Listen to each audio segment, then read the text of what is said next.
அன்பர்களே, நாம் உயிர் வாழ்வதற்கு உணவு உண்ண வேண்டும். உணவு உண்பதற்கு நாம் பணம் சம்பாதிக்க வேண்டும். பணம் சம்பாதிக்க நாம் உழைக்க வேண்டும். உழைப்பதற்கு உடலில் தெம்பு வேண்டும், உற்சாகம் வேண்டும். அந்த உற்சாகத்திற்கு நோயில்லாமல் இருக்க வேண்டும்.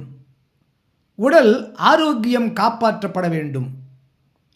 உடல் ஆரோக்கியம் காப்பாற்றப்பட வேண்டும் என்றால் நோய் நம்மை அணுகாமல் இருக்க வேண்டும், நோய்வாய்ப்படாமல் இருக்க வேண்டும். நாம் எல்லோரும் நோயில்லாமல் வாழ்வதில்லை. ஆனாலும் சில பேருக்கு நோய் இல்லாமலே வாழ்கிறார்கள்.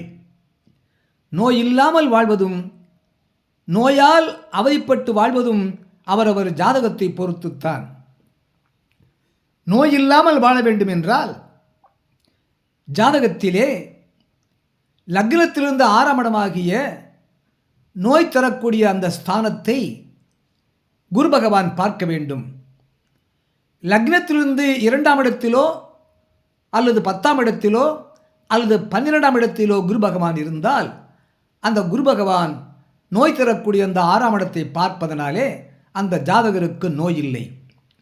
அதுபோல அந்த லக்னத்திற்கு 6ஆம் இடமாகிய நோய் தரக்கூடிய ஸ்தானாதிபதி எந்த வீட்டில் இருக்கின்றானோ அந்த வீட்டிலிருந்து 5 அல்லது 7 அல்லது 9ஆம் இடத்திலே குரு பகவான் இருந்தால் அவர் அந்த நோய் தரக்கூடிய ஸ்தானாதிபதியை பார்ப்பதனாலே அந்த ஜாதகருக்கு நோய் இல்லை. பழைய பதிவுகளிலே மேஷம் முதல் மகரம் வரையிலும் இந்த விவரத்தை சொல்லிக் கொண்டிருக்கின்றோம்.